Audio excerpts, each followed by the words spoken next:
¿cómo están? Bienvenidos, bienvenidas. Ya estamos en una nueva entrevista acá en Ensalada a la Chilena por AM Canal y hoy vamos a hablar de temas nacionales y también locales que tienen relevancia y van directamente de la mano de la educación, y es por eso que voy a saludar inmediatamente a Ivette Gareca. Bienvenida, presidenta del Sindicato de Profesores y Profesionales de la Educación aquí en Antofagasta. ¿Cómo está? Hola, muy bien, gracias. Gracias por esta instancia de poder conversar.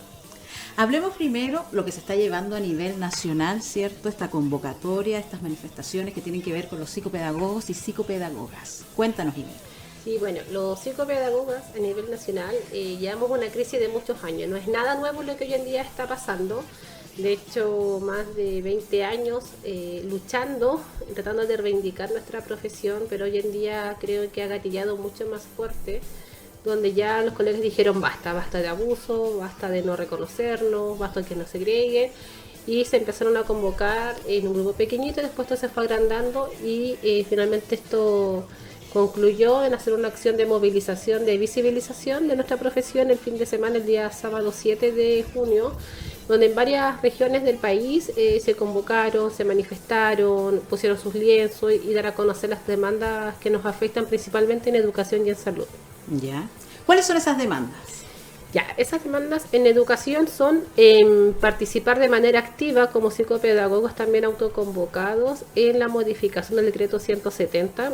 El decreto 170 es lo que rige a los programas de integración, ya que cuando se hizo la primera vez el decreto se hizo a puertas cerradas, donde a nosotros nos segregaron, nos excluyeron, a tal punto que incluso la educación diferencial cambió su malla curricular a una malla psicopedagógica. Entonces para nosotros es como risorio la situación. Queremos ser parte activa de esa modificación, también queremos ser parte de pertenecer a este plan piloto que está llevando a cabo el Ministerio de Educación y de Salud, que es una certificación, baja la redundancia, para certificar discapacidad. Ya acá convocó solamente algunos profesionales, siendo que nosotros igual tenemos las competencias para ello. Y también lo que nosotros buscamos es establecer un sueldo mínimo nacional, ¿ya? Porque pidiendo por la información por ley de transparencia nos dimos cuenta que hay comunas, por ejemplo, me acuerdo que en la cuarta región el valor hora de un psicopedagogo era de 4.000 pesos, siendo que en otras comunas a nivel nacional le pagaban entre 20 y 25.000 pesos. Entonces no puede haber esa discrepancia de remuneración cuando hablamos de personas profesionales que fueron a la universidad. Y también la otra exigencia es que se deje de exigir como vía única de contratación la habilitación docente. Nosotros tenemos dos formas de contratación. Una, que es la que corresponde bajo el Código del Trabajo como asistente profesional de la educación, y la otra vía es bajo estatuto docente cuando falta un educador diferencial. Pero hay comunas, porque acá en Antofagasta tenemos una particularidad. Hay comunas donde le dicen a los colegas que la única forma de contratarlo es bajo la figura del estatuto docente, que no hay ninguna otra forma. Y eso que conlleva que después de 3 años les exigen estudiar diferencial. Entonces volver a costearse otra carrera, y colegas que están pagando 2 CAEs, por ejemplo, se están endeudando, y eso tampoco les garantiza una estabilidad laboral. Porque digo que en Antofagasta hay una particularidad, porque acá estamos contratados como nos corresponde, bajo el Código del Trabajo como asistente profesional de la educación, como psicopedagogos, no como habilitados docentes. Entonces lo que nosotros buscamos es que esto también sea masificado a los sostenedores, que vean que hay otra forma de contratación, que no hay una sola, por lo cual también redignifica lo que nosotros somos como profesionales. Y a nivel de salud, lo que estamos pidiendo es poder ingresar al código sanitario para poder codificar por FONASA. El trabajo con FONASA, vieron unos colegas que trabajaron en eso, un trabajo pero maravilloso, donde está listo las sesiones, cuánto va a costar el valor del bono, todo. El único pero es que no se puede implementar porque no estamos reconocidos en el Código Sanitario. Y es una discusión que venimos dando ya hace muchos años, donde también se le ha presentado incluso en su momento al presidente Gabriel Boric un requerimiento de nuestras demandas, pero imagínate, han pasado 4 años y anterior a Gabriel Boric, también con el gobierno anterior, se presentaron estas demandas y todavía no avanzan. Sabemos que no hay voluntad en ese sentido. En un momento estuvimos en el Código Sanitario en este proceso de modificación, pero el Colegio Médico se opuso a que varios profesionales integráramos este espacio. Y ahí volvemos a retroceder. ¿Y hay alguna razón para eso? Le hemos pedido y no nos han dado.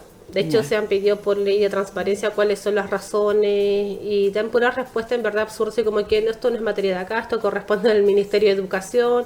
Nosotros queremos saber el por qué, cuál es la razón técnica en la cual nosotros nos han segregado de poder codificar, estar en el Código Sanitario, perdón, pero no hay ninguna razón técnica que justifique esa causa, porque nosotros tenemos las herramientas, tenemos las competencias, porque además hay aseguradoras que te reembolsan la atención psicopedagógica.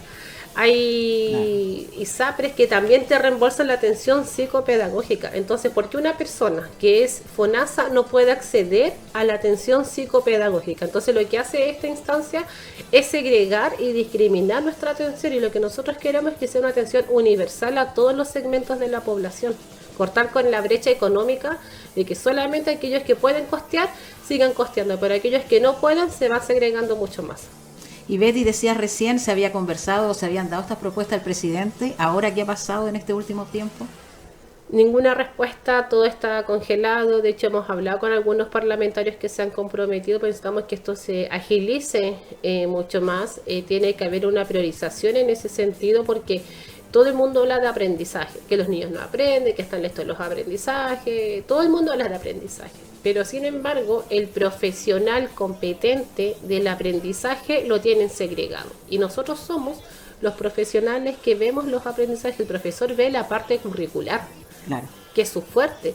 Nosotros como psicopedagogos somos una ciencia que estudia el aprendizaje. Somos la base para todo ese proceso, porque vemos el aprendizaje de por vida, no los aspectos curriculares. Y somos justamente los que estamos segregados. Entonces, nos parece todavía irrisorio que a nivel de discusión parlamentaria, a nivel de ministerio, no se valorice lo que nosotros hoy en día queremos aportar también a la sociedad. Así es, Ivette. ¿Y por qué crees tú personalmente que sucede esto, esta segregación con los psicopedagogos y psicopedagogas de Chile? Porque no quieren entender qué es lo que nosotros hacemos. Todavía tienen una confusión de rol de lo que es nuestro quehacer. ¿Desde el ministerio? Desde incluso el ministerio, porque incluso en su momento cuando yo fui a hablar al ministerio por otras materias salió este tema en discusión y hablamos con la persona encargada de educación diferencial, que es una educadora diferencial. Y ella me insistió que teníamos que estudiar educación diferencial, cuando yo les explicaba y les refutaba técnicamente que no, y que nosotros teníamos otra vía de contratación, que era el Código del Trabajo. Pero lamentablemente el ministerio igual se le ha explicado qué es lo que nosotros hacemos, pero ellos insisten que no quieren entender. Vemos que no hay finalmente una abertura al diálogo y a querer resolver. Y esto pasa con muchas profesiones, por ejemplo, el kinesiólogo con los terapeutas. Son complementarios, pero no son iguales. En su momento me acuerdo de que fueron las matronas con las enfermeras, y nosotros no estamos diciendo o que queramos ocupar el espacio de los educadores diferenciales, para nada. Queremos trabajar en conjunto con ellos en potenciar a los estudiantes en su aprendizaje, ella desde la vía curricular y nosotros desde el desarrollo de habilidades, y un trabajo que en conjunto se puede hacer maravillosamente bien, y los más beneficiados van a ser justamente nuestros estudiantes.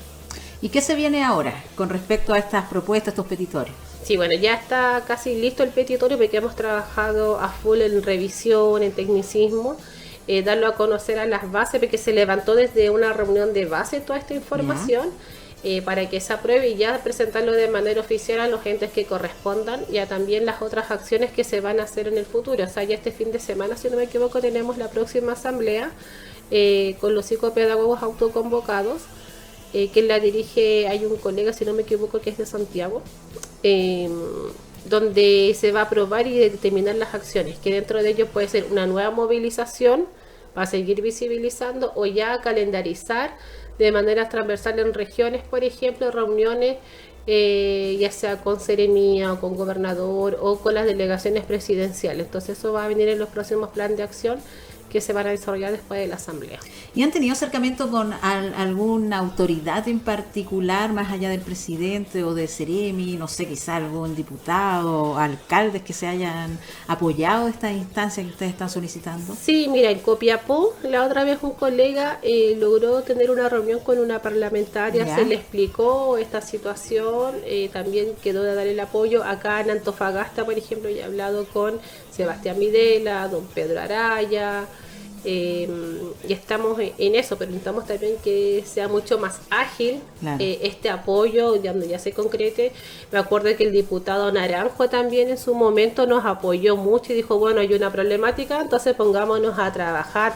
Se han presentado oficios también a la Cámara de Diputados, donde también hubo aprobación unánime de querer hacer la discusión, pero después vuelve a dormirse este proceso. Claro. Pero hoy en día urge ya discutir porque son ya muchos años de abuso y acá todo lo que queremos nosotros como profesionales competentes en el aprendizaje es poner nuestras herramientas de conocimiento a disposición de la comunidad.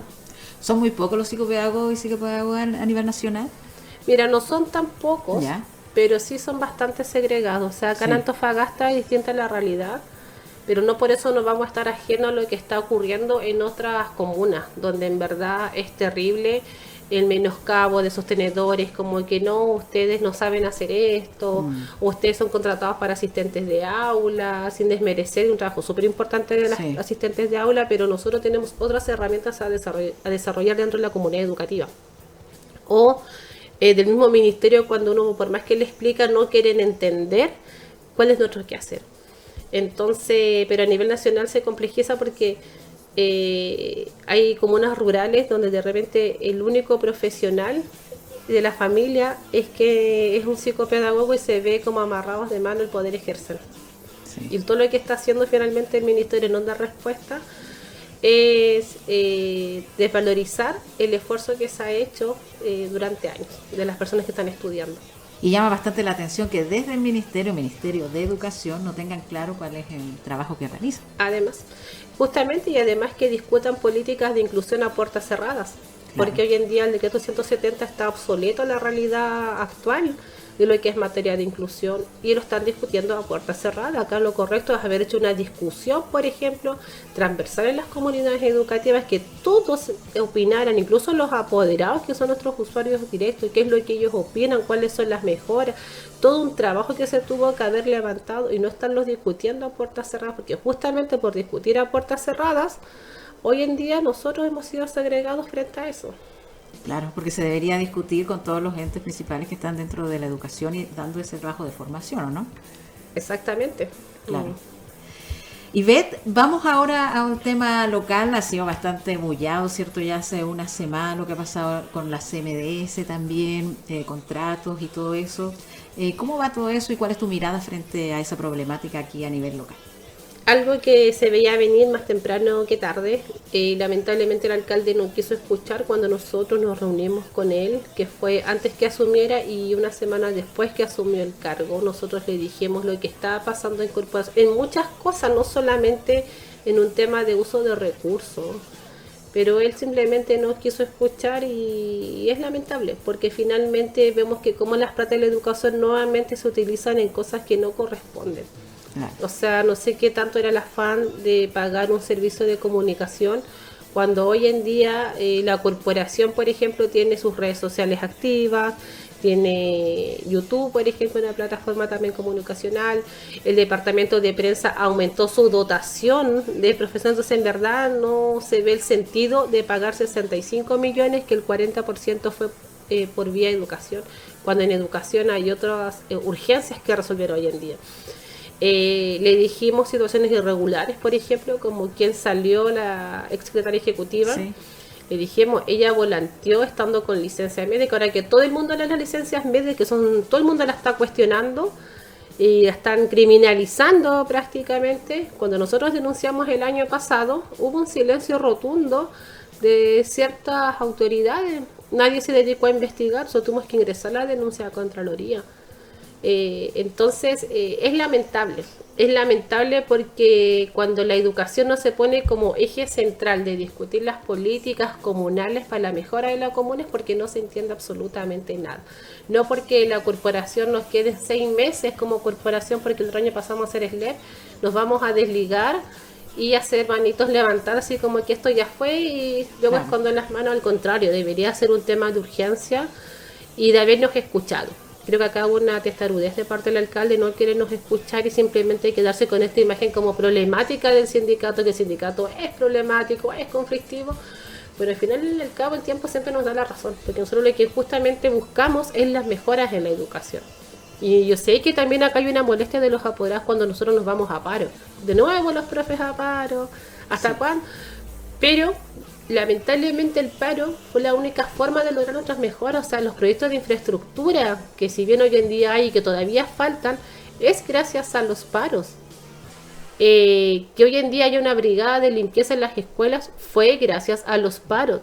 Que fueran a sanitizar, a sacar los ratones, fue gracias a los paros. Entonces, esas cosas, cuando se le decimos al alcalde que estaban ocurriendo, partimos marzo sin ningún plan de acción presentado en la comunidad en pro de las mejoras. Entonces, eso que sí que no le interesa la educación. ¿Y tú crees realmente que él no sabía de ese contrato y que solo fue una decisión prácticamente de Francisco Salazar? No, porque cuando tuvimos reunión con él, como te decía al inicio, que después ya cero contactos con él, nos cerró las puertas totalmente. Él nos dijo bien claro, y esto lo tengo así muy grabado, fue en su oficina, dijo, bueno, no me puedo reunir siempre con ustedes, que nosotros entendemos porque Antofagasta es grande. ¿Quién va a estar en contacto con ustedes y quién va a estar en la corporación y que es de mi total confianza es Jonathan Vergara, jefe de traspaso? Él va a estar ahí y él me va a estar comunicando de todo. Y yo sé que Jonathan todo este tiempo sí estuvo en corporación, entonces decir que él no sabía es peligroso porque él es el presidente de la corporación.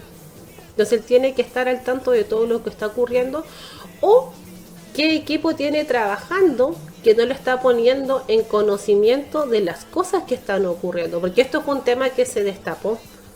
Pero si realmente hubiese una investigación profunda, quizás cuántas cosas más podrían salir, porque nosotros igual le preguntamos, usted tiene que hacer una auditoría a la corporación y caiga quien caiga. Sí, la voy a hacer y quien tenga que hacer pasos mayores se van a ejecutar. Estamos a junio y todavía no está ese proceso de auditoría, porque las plata de la educación son súper delicadas, son de la población más vulnerable de una comuna. Entonces el decir yo no tenía idea, perdón, él tiene una responsabilidad como autoridad máxima, él es presidente de la corporación, él tiene que estar en conocimiento, eso no lo excusa de responsabilidades. Claro, es extraño por decirlo poco, y si no lo sabía también está mal, porque debería estar al tanto de lo que sucede como presidente de la corporación, más allá de que la ciudad, del tamaño que sea o todo eso. ¿Cómo ves el cambio de Melquiades Terna a Jonathan Velázquez? Perdón, Jonathan Vergara. A ver, no sé si será un cambio bueno o no. Ahora, nosotros sí exigíamos la salida de ella desde el año pasado, tras los hechos de Catherine Yoma. Ella tenía que salir sí o sí.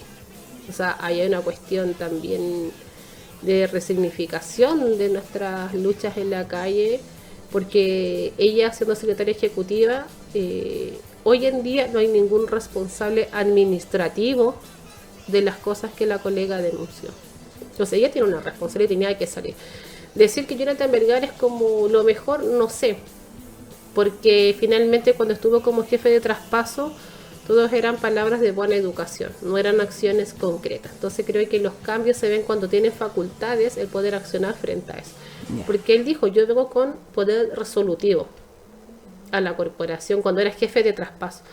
Pero vimos que muchas cosas seguían tal cual. Entonces no sé si cómo vaya a ser. Esperemos que le vaya bien. Si en verdad finalmente alguien hace una buena gestión, repercute en las comunidades educativas.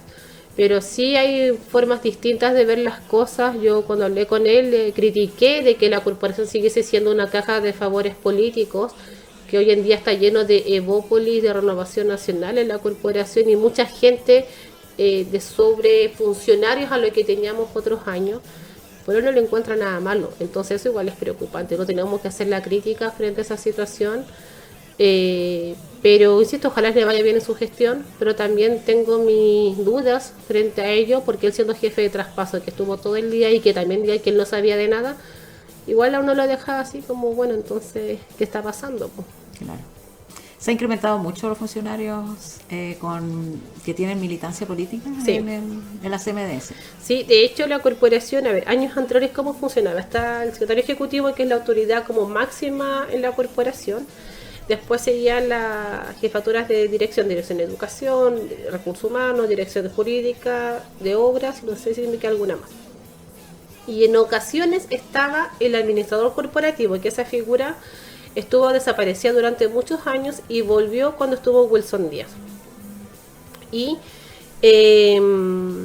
nosotros cuestionamos el por qué. Bueno, estaba entonces el secretario ejecutivo y el administrador corporativo. O estaba el secretario ejecutivo y estaba el jefe de gabinete. Nunca tuvimos los tres.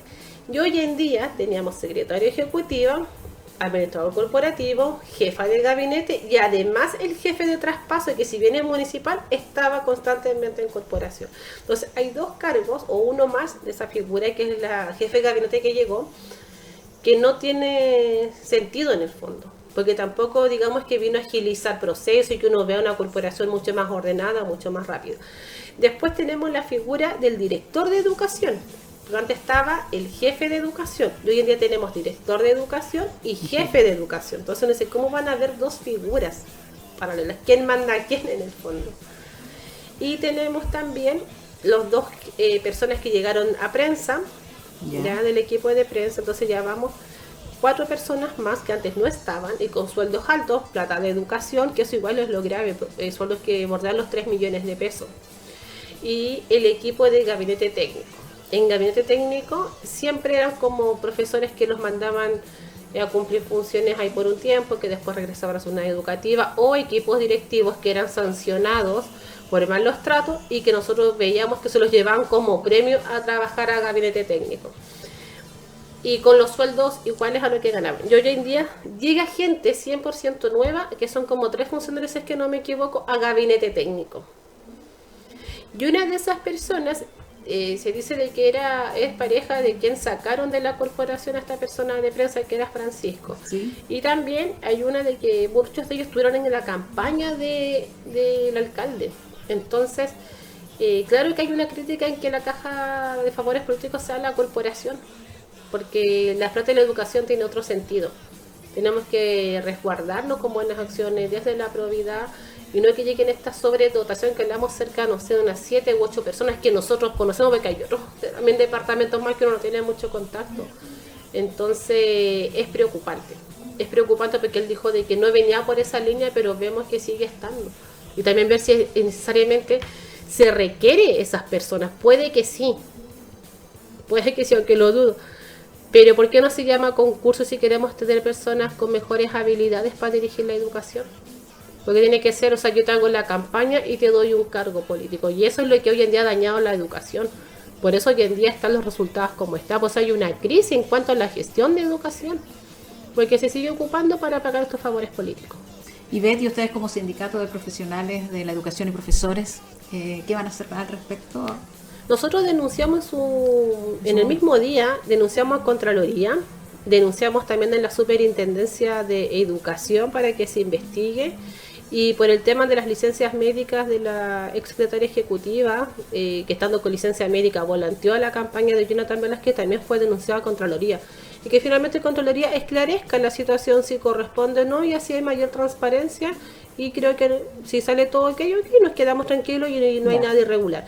En caso de que Contraloría dictamine que sí acá un perjuicio, nosotros vamos a seguir escalando las vías judiciales que esto corresponda, porque ya basta que la plata de educación se transforme en estas situaciones tan terribles, nefastas, como las que ocurren, porque también una cosa es lo legal y lo otro también es lo ético, es lo moral. ¿Es ético gastar 65 millones de salud y educación para un para el tema comunicacional? Claro. Puede que sea legal, pero ¿es ético? Yo creo que no. Entonces, eso es importante que la gente ya también sepa y quiénes están administrando y cuál es el uso que le están dando. Porque mientras se gasta ese plan de comunicacional, vemos que en las escuelas, por ejemplo, faltan que contraten profesores, faltan que lleguen insumos, falta algo tan básico como confort en los baños de los niños y las niñas. Falta que compren material, por ejemplo, para el programa de integración, que todo el mundo se llena la boca con la inclusión y no hay material para trabajar, para diversificar, por ejemplo, los aprendizajes de los estudiantes. Ayer escuchaba a una colega, la semana pasada, me dijo, yo me tuve que comprar mi escritorio y mi silla porque no tenía dónde trabajar. Entonces, esa situación es terrible y hay gente que no lo quiere entender. Entonces, en la corporación tenemos trabajadores de primera categoría, de segunda categoría, y los que estamos día a día poniéndole el hombro somos de cuarta categoría. Y eso se visualiza, eso se ve y eso no puede ocurrir. Ya pues, Ivette, muchas gracias por haber venido hoy. ¿Algo que se haya quedado en el tintero que quiera agregar? No, bueno, agradecer el espacio, de poder también transmitirle a la gente lo que ocurre en la educación, la crisis que hay de manera permanente, y también lo invitamos a empatizar y solidarizar con la lucha a nivel nacional de los y las psicopedagogas. Ya pues, Ivette, éxito que les vaya Muchas en gracias. toda esa lucha también. Y nosotros nos vemos en otra oportunidad aquí por AM Canal. Hasta luego.